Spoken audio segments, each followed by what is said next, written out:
This is Create the Next from ProCFO Partners, where every week we explore strategies and ideas for financial management and growth to help today's businesses put their financial picture in context. I'm Chris Billiff here with Raji Kalra from ProCFO Partners. And Raji, not-for-profits have a really interesting sort of circumstance in that sometimes how does the mission interact or engage or interface with the need to manage finances to make money? How does the leadership, who are sometimes so passionate about the mission, how does that connect to the need for strong, pragmatic business leadership? Give me a sense from your perspective with not-for-profits. What are some of the common, consistent financial challenges that you see again and again, or that these companies consistently face? Sure, Chris. I'd be happy to tackle that. I think in the nonprofit space, a couple of things come to mind. One is, like you said, people are very passionate. You're not going into this industry because you really love finance or you really love accounting, or yes, you should be good at those and you should enjoy doing them, but you really need to have alignment with the mission for the organization. And many times I'm a career coach on the side. What I like to tell the folks that I coach is that you have to demonstrate that passion for the mission as well as the competency level that you carry with you. And most people, coming from the private sector often feel like they don't have they can't demonstrate that passion.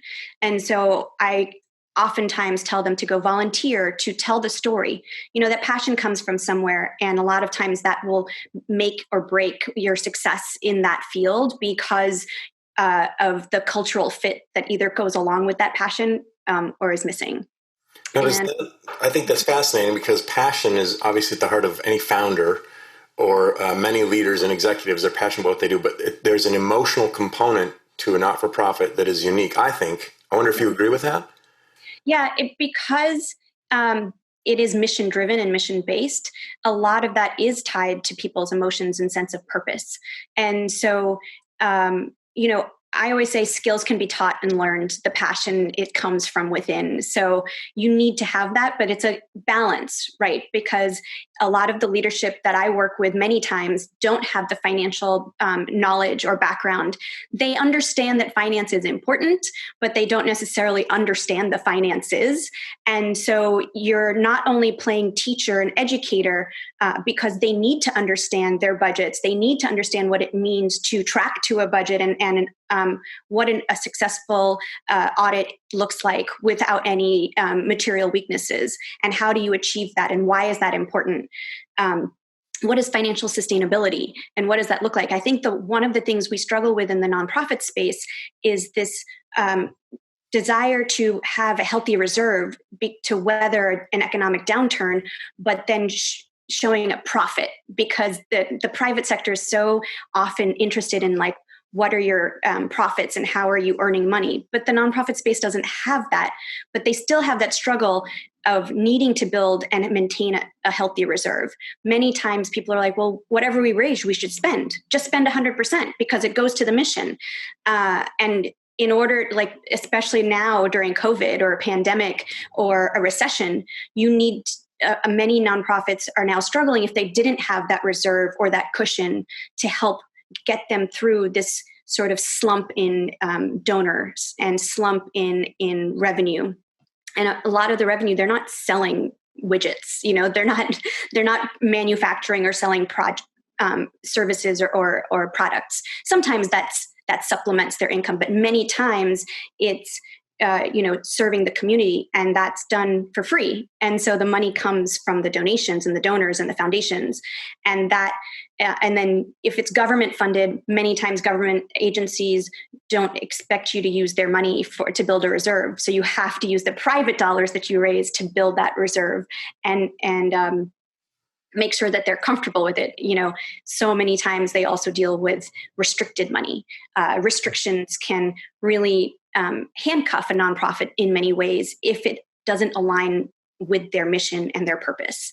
So we can talk about more about restricted dollars if you want, but it's one of those things that are very different. I would like to dive into that because these are such unique challenges the not-for-profits face. And so one of the things I hear you say is, look, if I were to give one piece of key advice, it would be build a reserve. You've got to have a bit of a rainy day fund, and you might have to build it in unique ways because some of the ways that that revenue comes in won't allow that. Tell me more about this restricted access, though, because that's or restricted finances.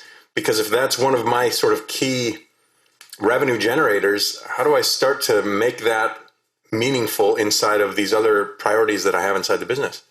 Yeah, two things. I think one is you have to be very careful when you are accepting a restricted gift. Make sure that it's not creating extra work. So a restricted gift, for example, would be a donor or a foundation saying you must spend, say the nonprofit works on domestic violence and services provided to victims of domestic violence. If this foundation says, well, we appreciate and we want to give you money towards your mission, but you have to use it in these shelters at these times or in these locations. If you don't have staff there, you're not set up to do that, run that program, what is it really going to cost you? Is it beneficial to take the money at that point? You have to do that analysis. And so many times when you're growing, you're so eager to say, yes, I just give me the money, we'll do it, we'll make it work. How do you turn away? How do you turn away? Right. How do you turn away this money? Sometimes it's really difficult to do that. But it might not be the best use of your time in order to, and maybe it's better to go after other money or unrestricted dollars. A lot of donors, like I give to a lot of environmental nonprofits because that's where my passion is. And I just give unrestricted dollars. As soon as I donate, I'm not saying use these funds for this purpose or in this time frame. I'm just giving a donation. And those can be used however the nonprofit really needs or wants. The donor is basically saying, I trust you, I believe in your mission, go spend this how you see fit to better and serve your community and your clients. And if it is restricted, and it does align to your mission, then there's a lot of times reporting requirements that go along with it. So maybe it's not worth it to do it for a couple $1,000s because the reporting requirements and the time spent on reporting isn't worth it either. And then other times, if it's the majority of, yes, I'm getting government grants and it's restricted, let me try and diversify because that may go away. That may not be there the next time or the next year. It may not renew every year. So let me take the opportunity to invest in what we call development or fundraising.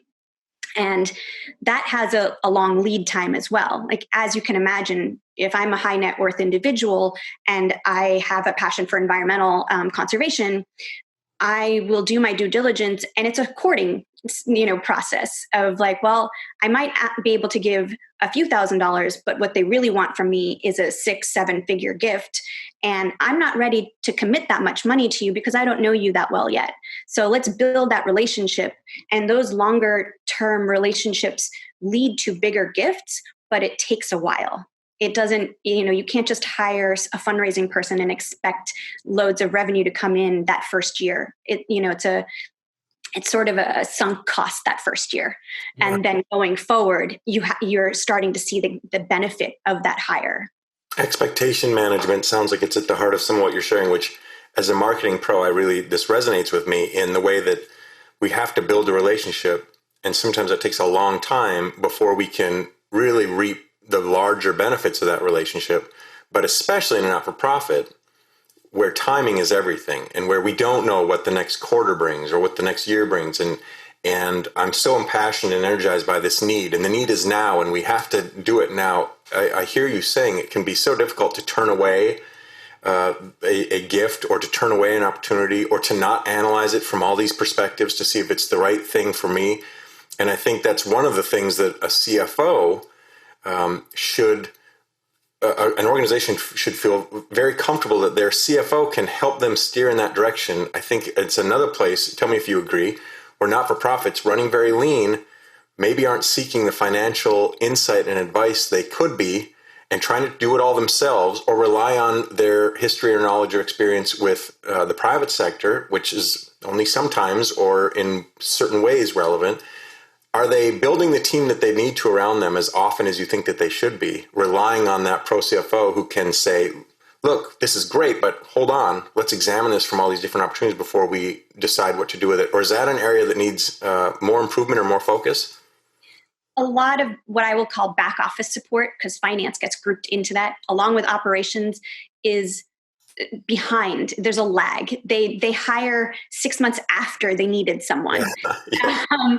Because they're running and they're so passionate and they're just trying to throw money at their mission. They don't take the time to set up the infrastructure and the systems and the processes needed to really scale and grow efficiently.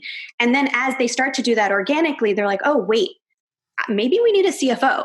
Maybe we need an operations director. Maybe we need, an accountant, a real like CPA accountant.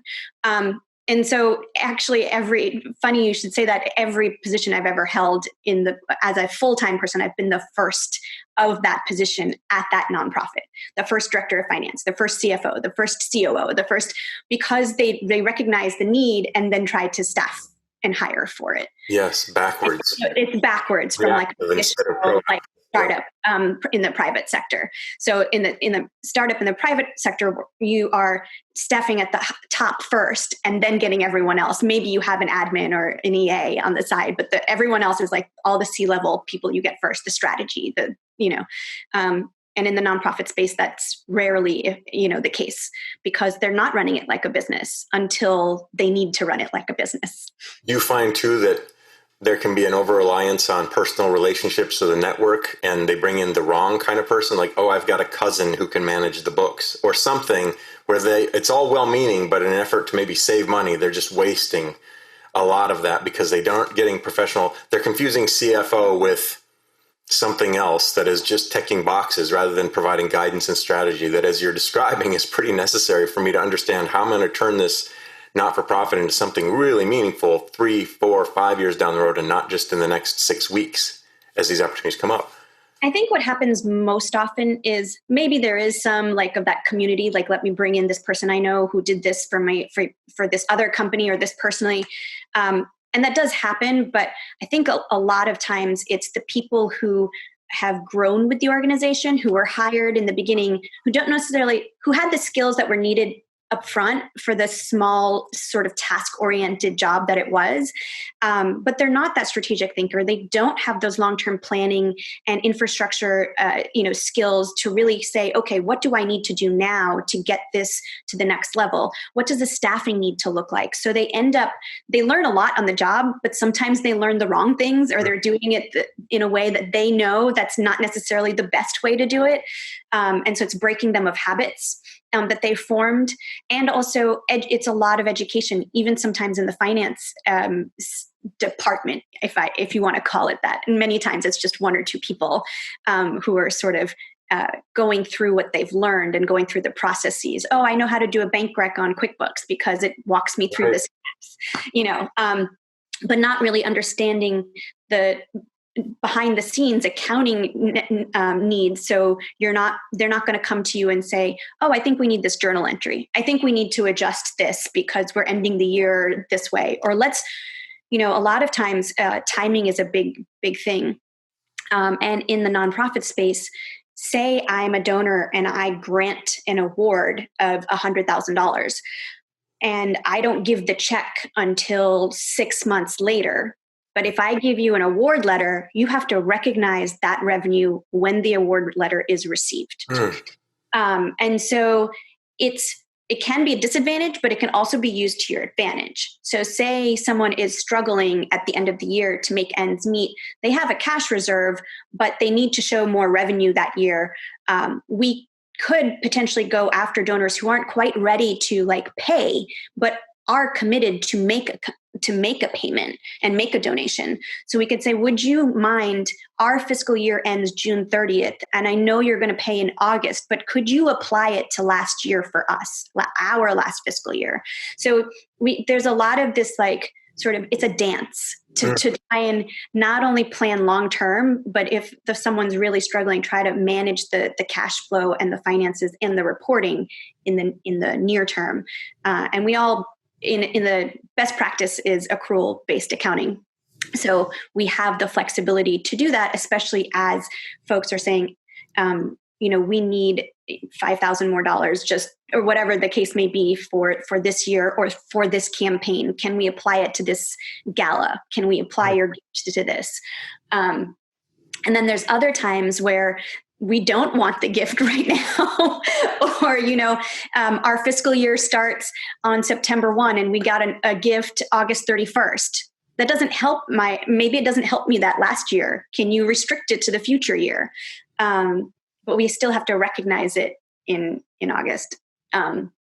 So there's that whole going back to that restricted. There are gifts that can also be time restricted. So it's like taking a job, work for the whole year, and then I'll pay you at the end of the year. Right. So right.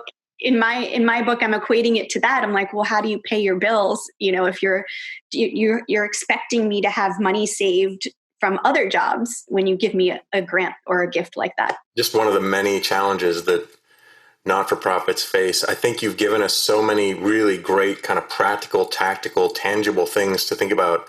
If I'm a leader or an organizer inside of a not-for-profit, there's so many great kind of nuggets you've given us to really think about. And I really appreciate that. And I feel like we've only scratched the surface. So I hope you'll come back and talk with us again sometime. Great. Looking forward to it. Thank you, Raji. Appreciate your time today. Talk to you soon.